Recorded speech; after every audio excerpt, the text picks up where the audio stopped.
pada siang hari ini menyempatkan diri untuk mengikuti pengimbasan modul 1.4 tentang budaya positif di lingkungan kelas dan sekolah. Bagaimana kabarnya?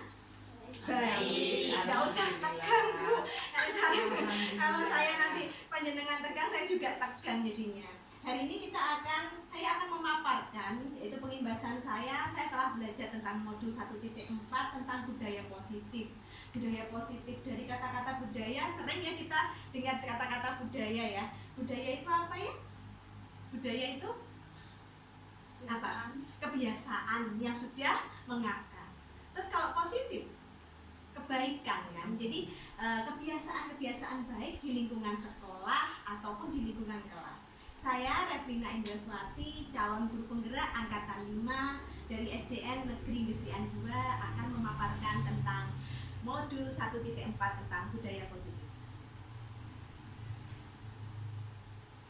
Budaya positif, latar belakangnya. Suasana yang positif sangat mendukung dalam menciptakan pembelajaran yang kondusif. Karena dengan suasana yang positif, guru dan murid akan menemukan suatu kondisi pembelajaran yang menyenangkan. Di sekolah kita sudah sangat kita terapkan suasana belajar yang kondusif, yang nyaman. Tapi mengapa masih digaungkan tentang budaya positif di kelas, budaya positif di lingkungan sekolah? Ya, yang ingin kita pelajari hari ini yaitu proses pembelajaran dapat berjalan dengan menyenangkan dan tidak menjadi beban atau suatu kebutuhan. Kondusif sekali kelas sekolah kita sudah merasa nyaman di sekolah. Tapi apakah kita yakin anak kita yang ada di kelas itu berangkat sekolah dengan nyaman, dengan bahagia? Itu yang ingin kita ciptakan hari ini.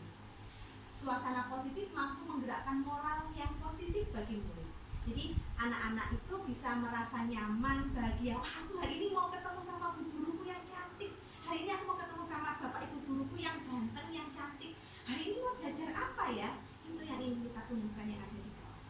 Sehingga karakter murid tidak hanya terbentuk dari akademis, intelektualnya, tapi dari lingkungannya juga, dari kelasnya juga. Nah, dari pemaparan tadi saya ingin memaparkan kembali budaya positif adalah nilai-nilai atau keyakinan-keyakinan dan kebiasaan di sekolah yang berpihak pada murid agar murid dapat berkembang menjadi pribadi yang kritis, penuh hormat dan tanggung jawab. Bagus sekali kan pengertiannya ya Bapak Ibu. Itu keyakinan, kebiasaan di sekolah yang berpihak pada murid. Di modul 1.4 itu kami mengambil banyak sekali ilmu dari Bapak Ki Hajar Dewantoro. Bapak Ki Hajar Dewantoro itu adalah pejuang pendidikan pada zaman sebelum penjajahan ya, sebelum kemerdekaan ya. Beliau mencetuskan tentang sistem among. Jadi kita ini sebagai guru ini seharusnya bisa mengomong murid kita sebagai teman kita, murid kita sebagai padi yang harus kita jaga agar tumbuh menjadi bersemai menjadi padi yang bagus untuk dihasilkan generasi yang bagus. Selanjutnya disiplin positif merupakan suatu cara penerapan disiplin tanpa kekerasan, ancaman yang praktiknya melibatkan komunikasi tentang perilaku yang efektif antara guru dan murid. Maksudnya bagaimana ya? Jadi cara penerapan disiplin itu tidak harus dengan hukuman yang biasanya kita lakukan. Nah, kalau nanti tidak mengerjakan PR, kalian harus membersihkan kelas atau pulang terakhir. Kita di sini akan menciptakan sedikit-sedikit rasa anak ini gimana sih? Dia itu tidak mengerjakan PR karena dirinya sendiri. Dengan menciptakan suasana lingkungannya. Saya coba kemarin di kelas. Jadi mula-mula itu mereka merasa kalau aku nggak ngerjakan PR bener nanti gimana? Padahal enggak, saya kalau di kelas juga nggak ngerjakan PR, nggak apa-apa, nanti kita tanya kenapa tadi nggak ngerjakan PR. Jadi saya ajak komunikasi. Oh, karena saya tadi malam ada acara Bu. Nah, setelah itu saya kasih anaknya yang tadinya tidak ngerjakan PR, saya ajak maju ke depan. Ternyata dia nggak bisa.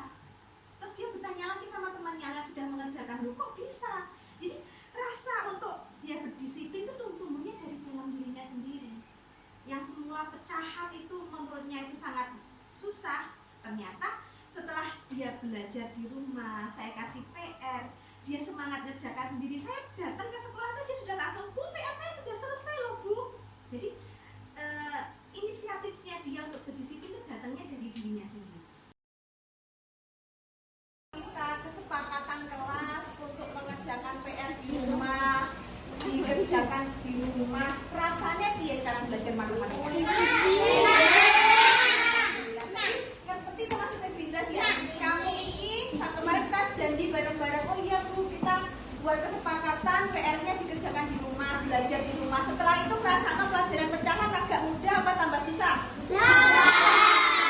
Bareng-bareng budaya disiplin, budaya positif, kerjakannya di rumah, belajar lagi di rumah. Terima kasih ya anak-anak hebat ya. Tepuk tangan buat kita semua.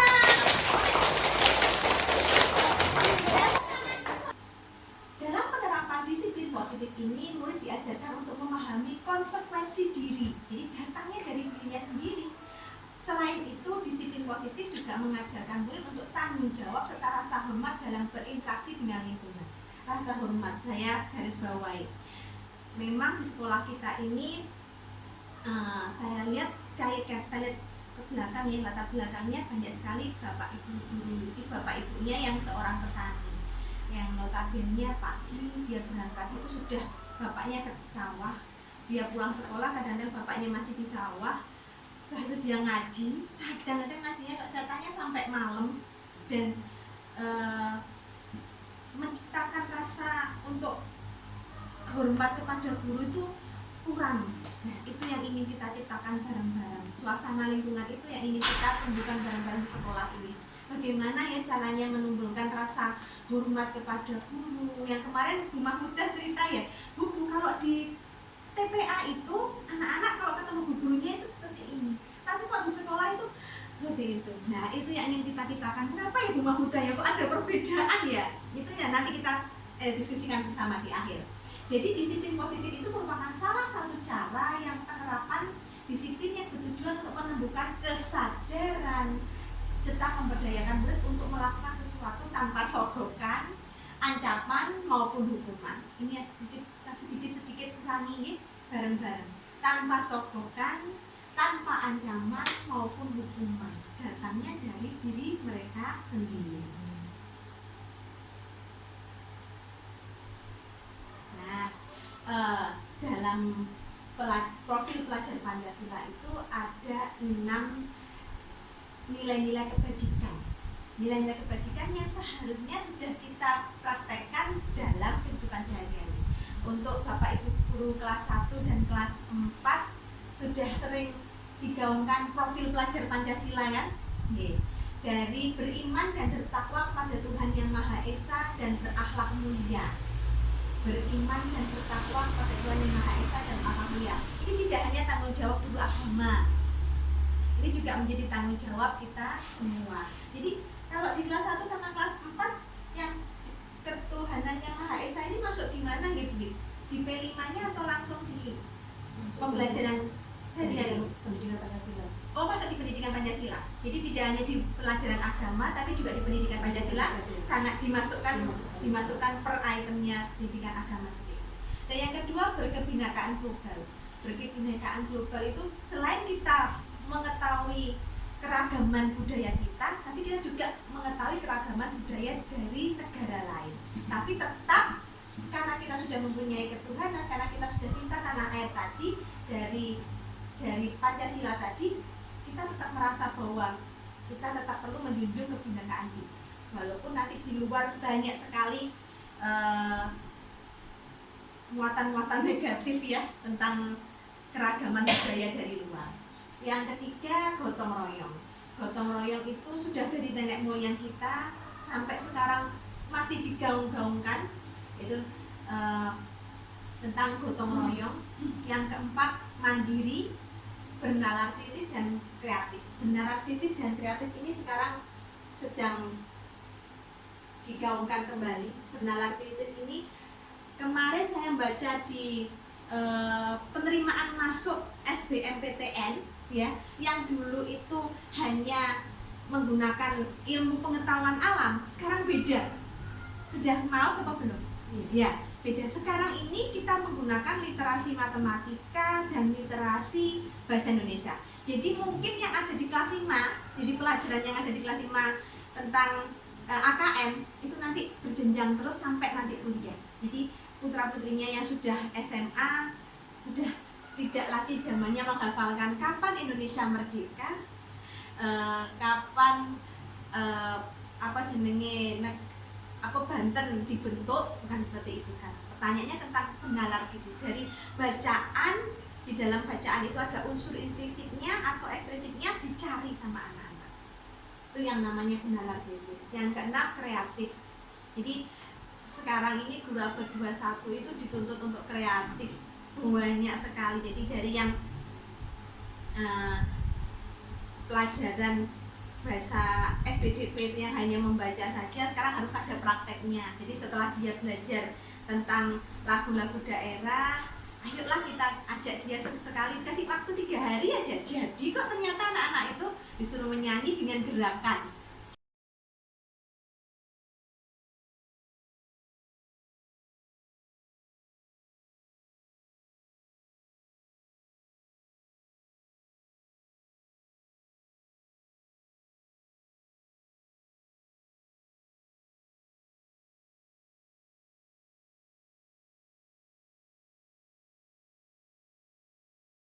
Jadi terus nanti aja cuma dikasih tahu, nanti ditampilkan di depannya musola. Walaupun waktu ditampilkan, kita tampilkannya nanti kita lihat, kalau waktu istirahat ternyata tidak memungkinkan, ya waktu anak-anak pelajaran sajalah kita tampilkan. Itu sudah sewenang sekali anak-anak. Jadi jangan lupa apresiasi dan apresiasi. Selanjutnya Bu Ida. Nah, dari tadi profil pelajar Pancasila, bagaimana sih Bu Indah?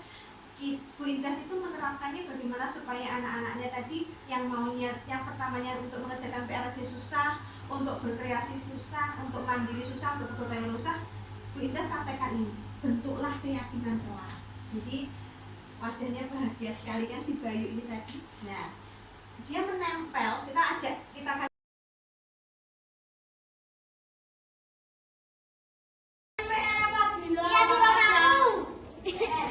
terima kasih Zahra. Ayo yang lainnya nyusul. Ditunggu juga.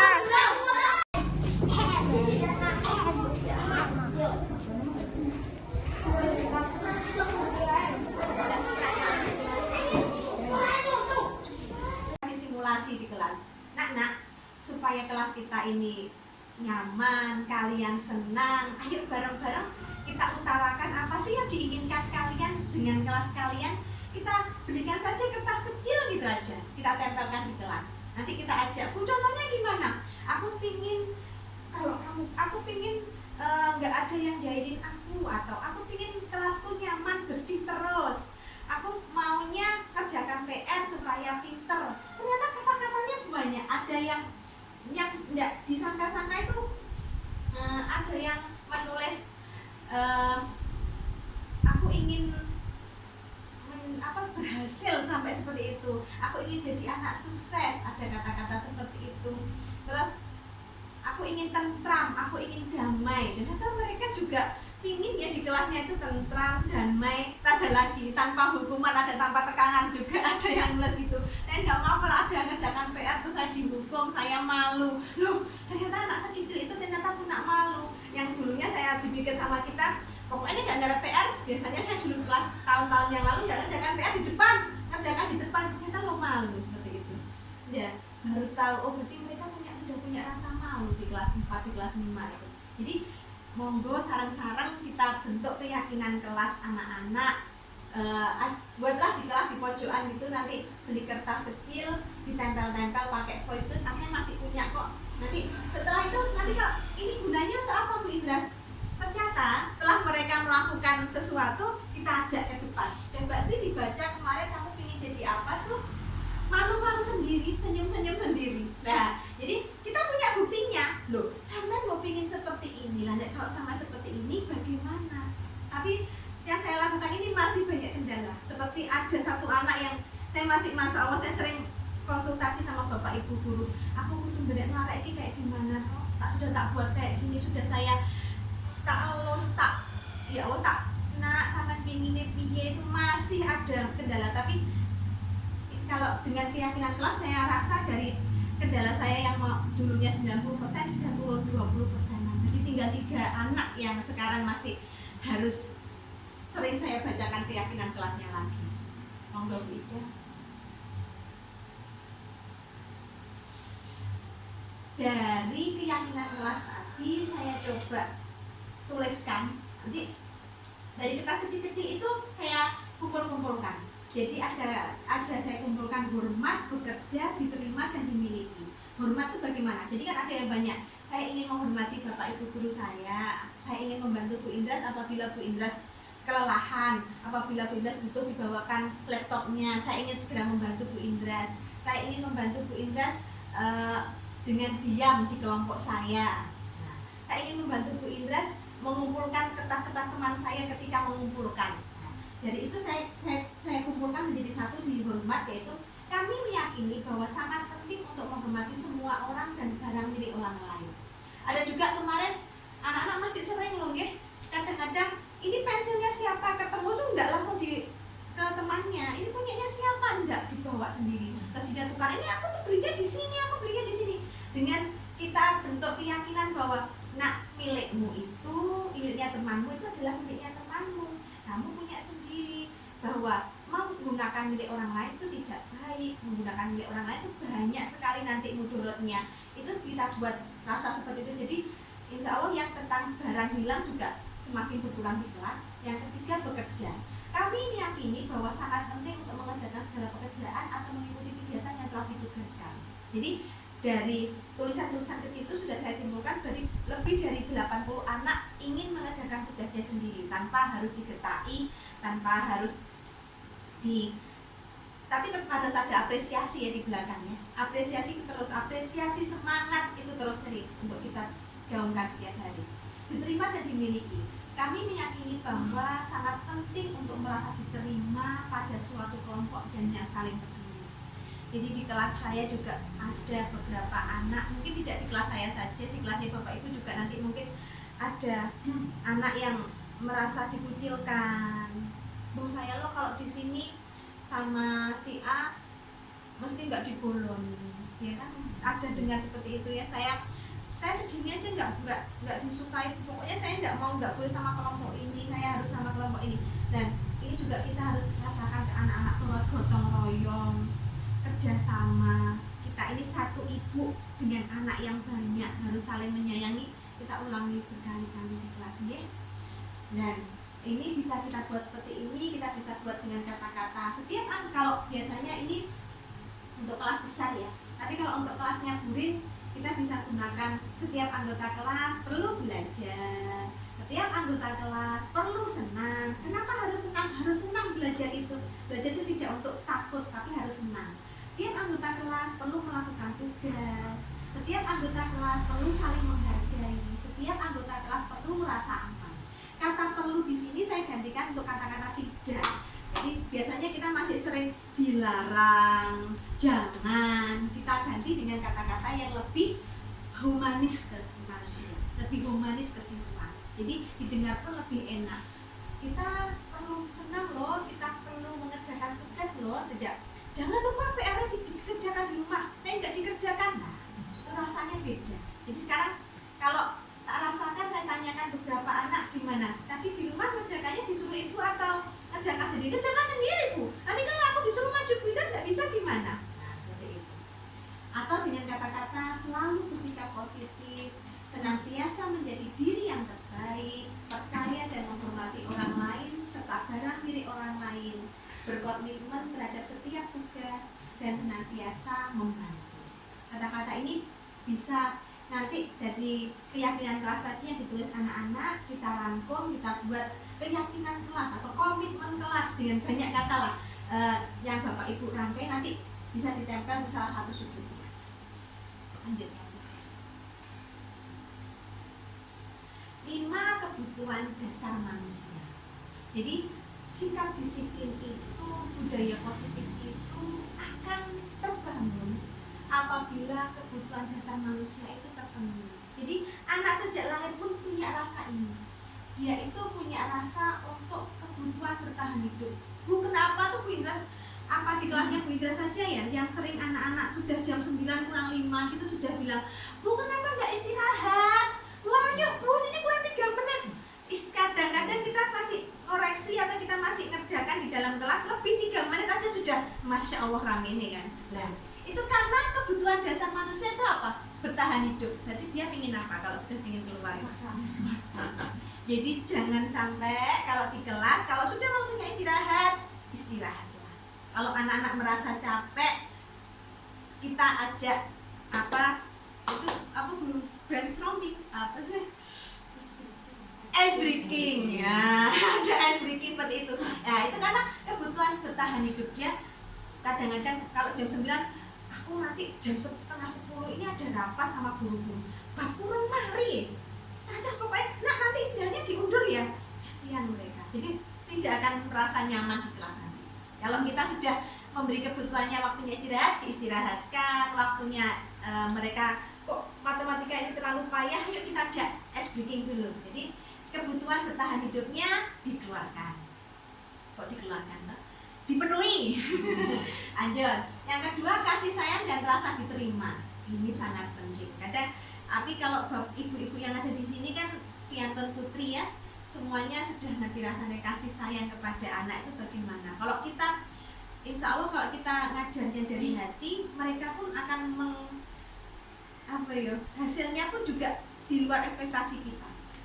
Jadi saya terus meyakini bahwa saya mengajarnya itu karena Allah gitu. Jadi insya Allah nanti ekspektasi kita nggak karuan.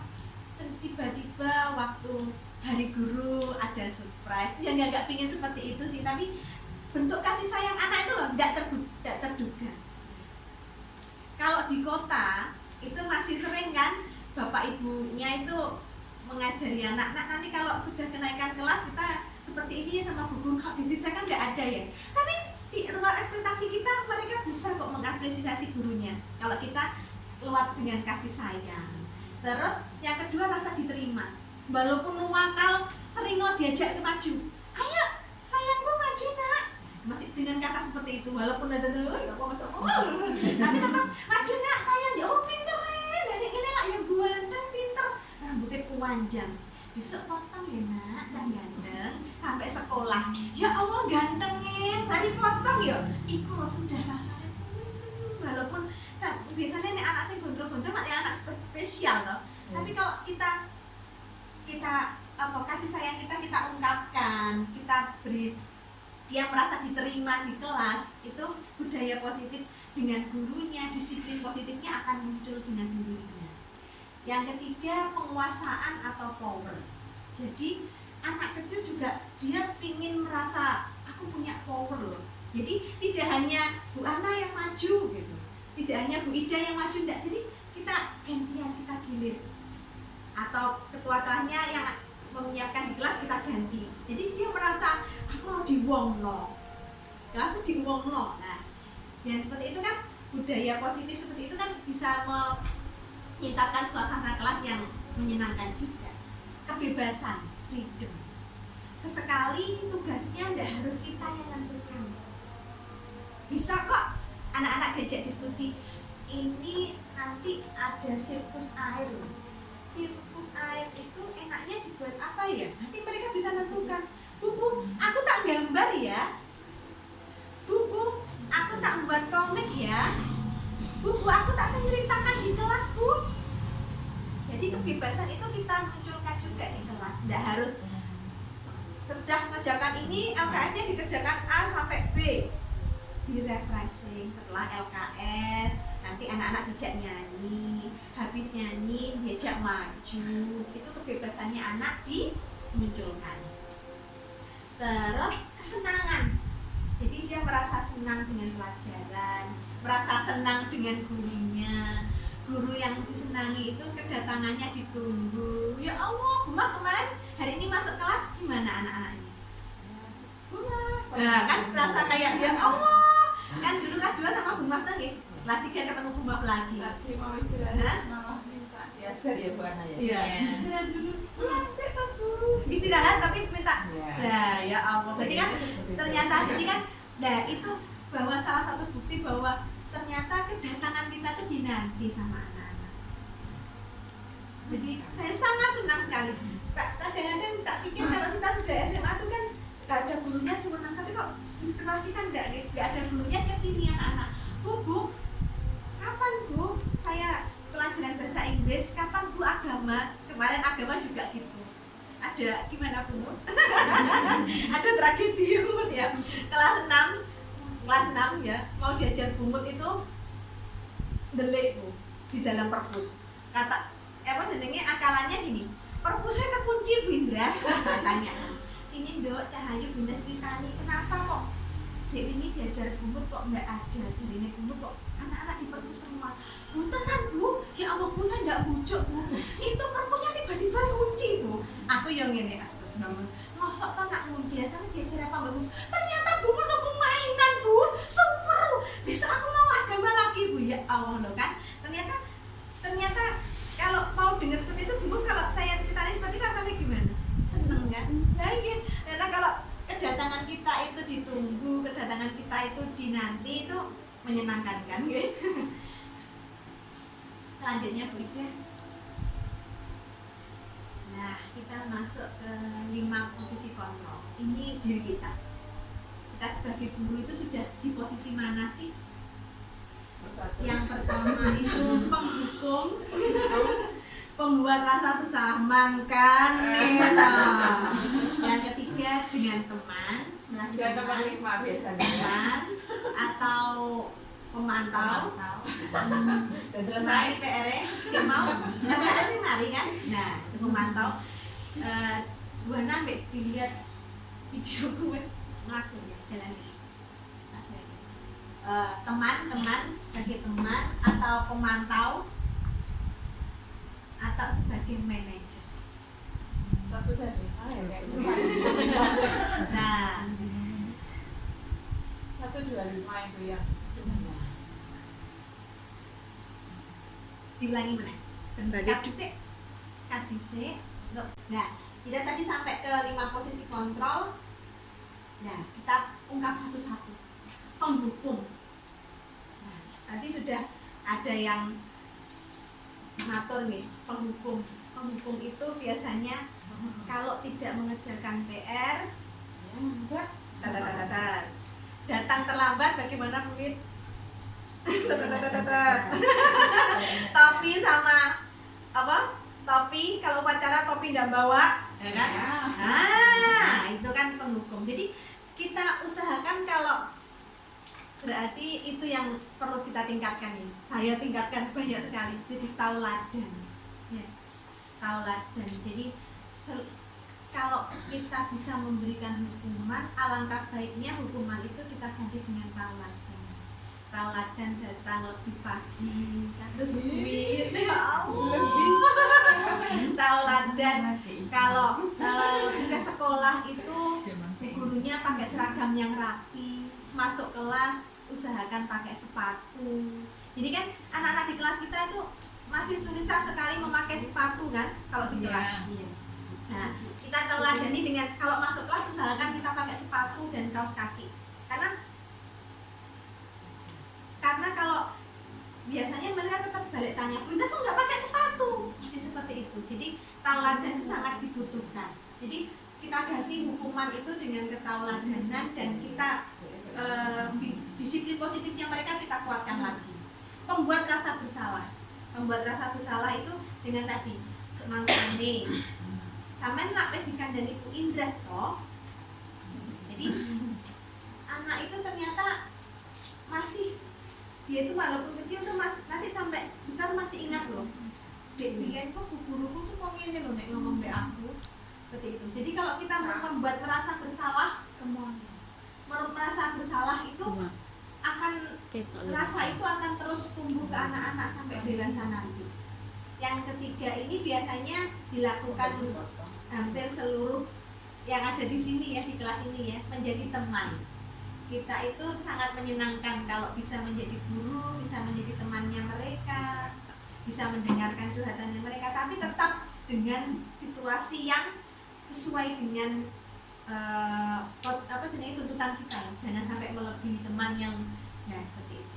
Terus pemantau itu biasanya yang memantau, nak kamu kalau tidak mengerjakan PR sudah 3 kali, nanti tak tinggalkan, tak panggilkan orang tuanya, nanti ada konsekuensinya.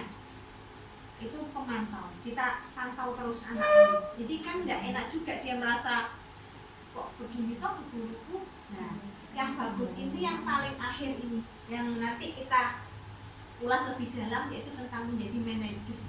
Manajer itu apa sih? Ya, lanjutnya tiga.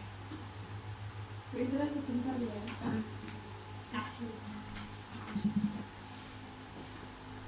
Ya, manajer, sebagai manajer itu kita gunakan segitiga restitusi. Apa itu pindah segitiga restitusi itu? Cara atau sistem yang memudahkan kita untuk menjadi manajer bagi murid kita. Yang pertama yaitu kita stabilkan identitasnya anak ini.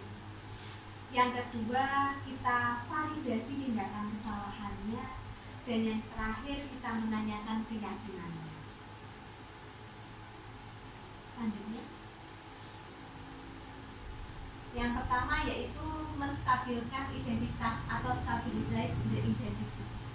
Yang kita bisa membuat pertanyaan dengan kata-kata seperti ini. Berbuat salah itu tidak apa-apa, nak. Tidak ada manusia yang sempurna. Boleh kok Bu Guru bilang, Bu Indah juga dulu waktu masih kecil pernah melakukan itu. Boleh sekali-sekali kita bilang seperti itu. Kita ceritakan pengalaman kita. Bu Indah juga dulu pernah seperti itu. Bapak Ibu tidak tertarik mencari siapa yang salah, tetapi Bapak Ibu ingin mencari solusi dari permasalahan ini. Kamu berhak merasa begitu. Apakah kamu sedang menjadi teman yang baik bagi dirimu sendiri? Jadi kalau ada anak yang bertengkar, coba kita tanya dengan sedikit merendahkan suara kita haluskan suara kita. Kamu berbuat salah itu enggak apa-apa. Kita ya manusia. Bu Indah ya nanti salah. Tapi kan ya yang salah nggak diulangi berulang-ulang, yang salah yang nggak terus-terusan. Jadi kita stabilkan identitasnya dia. Dia merasa diuangkan dulu. Uang no, bocah ini diuang lagi sih. Dia merasa berarti aku melakukan salah ini nggak aku sendirian ya. Berarti orang juga pernah melakukan kesalahan. Tapi dari kesalahan itu orang kan harus mempelajari, dari pengalaman itu harus berbuat lebih baik lagi. Selanjutnya, yang kedua yaitu validasi tindakan yang salah atau validated the misbehavior. Jadi kita validasi dari kesalahannya saja. Padahal kamu bisa kok melakukan yang lebih buruk dari ini, tapi pasti punya alasan yang mengapa kamu lakukan ini. Ini yang sering saya tanyakan kepada anak-anak. Jadi setelah saya tanyakan, yo, pindah kabeh mau menungso, tahu salah. Terus sudah itu saya lanjutkan dengan kata-kata, kenapa kamu tadi melakukan ini? Ini yang tadi bertengkar karena saya dianu Bu. Kan kamu yo punya prinsip sendiri. Kalau kamu dijahili temanmu, kalau kamu diam saja, kamu tidak mau diusik, nanti kan kalian punya diri sendiri yang punya rasa bahwa kalau ada teman saya menjahili saya balas tuh pun hasilnya juga tidak akan baik seperti itu. Kamu boleh mempertahankan sikap itu, tapi kamu harus tahu apa nanti ke depannya, efek apa lagi yang akan kita dapatkan kalau kita terus melakukan seperti itu. Dan ketiga, menanyakan keyakinan seek the belief. Apa yang kita percaya sebagai kelas atau keluarga. Jadi kita tanyakan lagi, tadi yang dilakukan itu baik atau enggak sih? Kira-kira efeknya apa? Terus kalau kamu sudah melakukan itu, bagaimana dengan temanmu tadi? Apa yang harus kamu lakukan agar temanmu tadi kembali bahagia, kembali senang?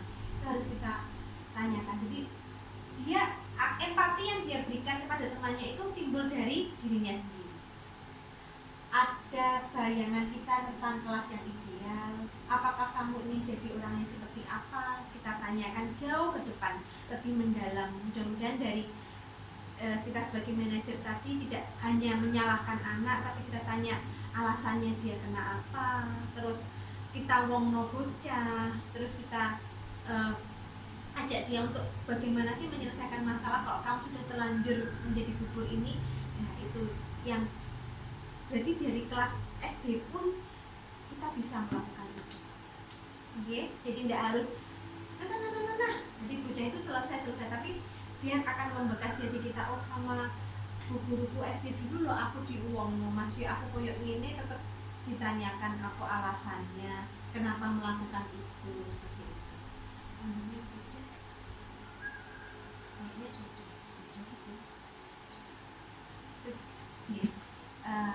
Terima kasih kesempatan pada siang hari ini. Apakah ada yang ingin diskusikan? Masih ada waktu banyak sekali.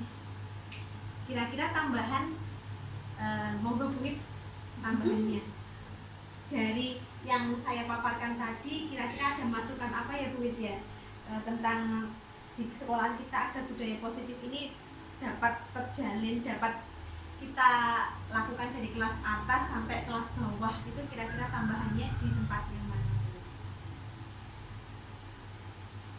Assalamualaikum.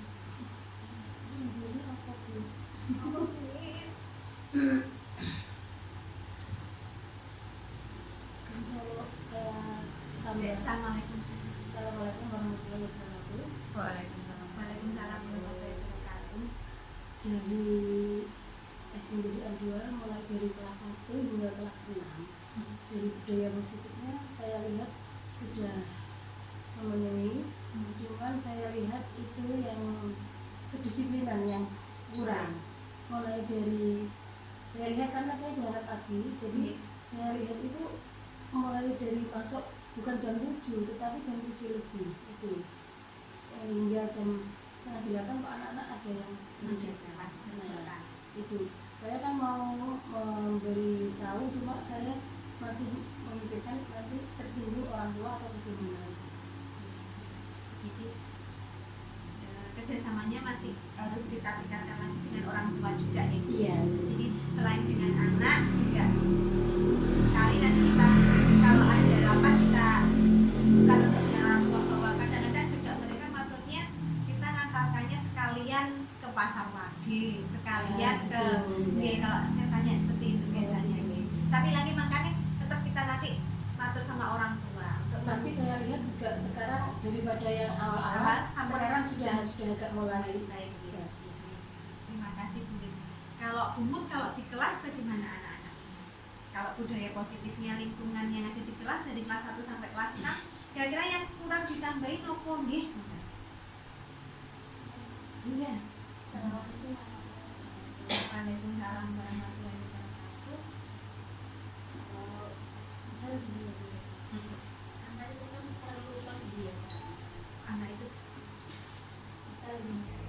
Anak itu kan perlu pembiasaan. Misal kalau mau makan sebelum istirahat kita ajak doa dulu, berdoa sama-sama, kalau bisa beserta artinya, jadi anak itu tahu oh benarnya doa itu untuk gini. Terus biasanya anak-anak itu kalau habis beli kan langsung dimakan. Nah kita sebagai guru kan mengingatkan, nah kalau misal makan sambil duduk ya. Nah Pembiasaan yang dari jadi selain ada di kelas juga ada pembiasaan ketika anak-anak istirahat. Jadi Mas ya anak istirahat, jadi kalau makan sambil duduk masih ada kan, makan sambil berlari-berlari seperti itu. Nggih. Matur sembah nuwun. Ya. Ayo tadi Bu. Lanjut. Anak itu kan perlu pembiasaan. Misal kalau mau makan sebelum istirahat kita ajak doa dulu, berdoa sama-sama, kalau bisa beserta artinya, jadi anak itu tahu oh benarnya doa itu untuk gini. Terus biasanya anak-anak itu kalau habis beli kan langsung dimakan. Nah kita sebagai guru kan mengingatkan, nah kalau misal makan sambil duduk ya. Nah pembiasaan yang dari jadi selain ada di kelas juga ada pembiasaan ketika anak-anak istirahat. Jadi Mas Ya, enak istirahat. Jadi kalau makan sambil duduk, masih ada kan makan sambil berlari-berlari seperti itu. Nggih. Matur sembah nuwun. Di TPA Muncul dengan diri sendiri tanpa kita, ayo nak sapa gurunya, ayo nak Enggak. saling enggak. keteladanannya bagaimana keteladanannya? Ya kalau kita mau masuk kelas gitu ya. Mm-mm. Ya, nak, Oh, gitu. Berarti Ingat nggih, gitu. oh, Dari bu gurunya? Dari bu gurunya seperti oh, itu. berarti kalau di kelas kan biasanya kita masuk gitu aja. Iya. Jadi kalau kita masuk kita coba untuk ya tetap keteladanan ya yang harus Iya. kita tingkatkan lagi ya di sekolahan ini. Nggih, nggih, nggih. Jadi Bapak Ibu guru semua, PR kita semua nggih tentang keteladanan. Kalau Nurin Assalamualaikum warahmatullahi wabarakatuh. Waalaikumsalam warahmatullahi wabarakatuh. Itu Bu, anak-anak itu seragamnya Seragam ya Bu Win nggih. Ringin. banyak yang masih dikeluarkan. Ya, Nah, nggih. itu sepatu juga berangkat pakai sepatu sampai di sekolah dilepas, mau pulang dipakai lagi. Nggih, nggih. Saya juga padahal sampun nggih, kita sudah membiasakan untuk di kelas jarang sekali, sampai tidak ada nggih. Bu guru ngesian 2 itu yang masuk kelas tidak pakai sepatu. Semuanya kita bersepatu, tapi kebiasaan itu yang masih harus diingatkan terus nih sama anak-anak. Iya, Bu. Nggih. Pembiasaan untuk disiplin dengan pakaiannya dan menggunakan sepatu. Nggih. Atau sembah nuwun Buri. Tentang apa Bu Ana tambahan tentang budaya positif Bu Ana? Kalau menurut saya itu kesopanannya kalau di sini SDN GSN 2 ini masih kurang. Soalnya anaknya itu gimana ya, kalau kadang ketemu di jalan itu kadang ya ada yang menyapa, ada yang enggak gitu. Ya, itu kita nanti cari stimulus bareng-bareng ya Bu Ana ya. Berarti kesopanannya cara meningkatkan karakter tentang kesopanan anak. Nggih, nggih. Terima kasih Bu Ana. Dari tadi kita dengar pendapat dengan Bapak Ibu guru, dapat disimpulkan yang masih perlu untuk kita diskusikan bersama itu tentang kesopanan ya.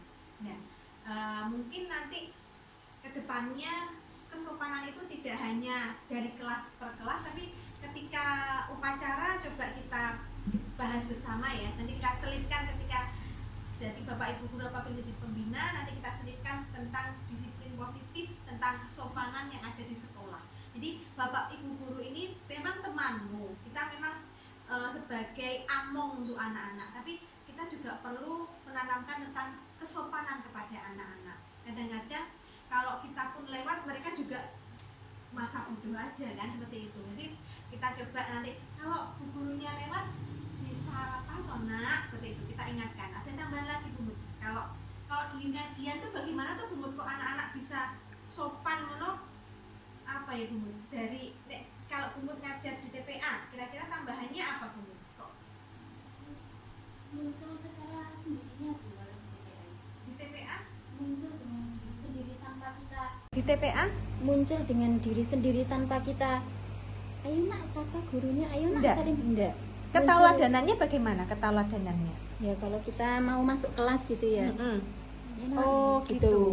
Berarti Ingat nggih, gitu. oh, Dari bu gurunya? Dari bu gurunya seperti oh, itu. berarti kalau di kelas kan biasanya kita masuk gitu aja. Iya. Jadi kalau kita masuk kita coba untuk ya tetap keteladanan ya yang harus kita tingkatkan lagi ya di sekolahan ini. Nggih, nggih, nggih. Jadi Bapak Ibu guru semua, PR kita semua nggih tentang keteladanan kelas di sekolah. Allah. Semoga kita bisa menciptakan budaya positif di SDN GSN 2 tanpa adanya hukuman, tanpa adanya ancaman, dan mereka tetap merasa senang di kelas dan karakternya semoga bisa tambah tumbuh lebih baik lagi. Terima kasih Bapak Ibu guru waktunya. Apabila hari ini saya ada perkataan yang kurang berkenan, saya mohon maaf yang sebesar-besarnya. Akhir kata, wassalamualaikum warahmatullahi wabarakatuh. Waalaikumsalam warahmatullahi wabarakatuh.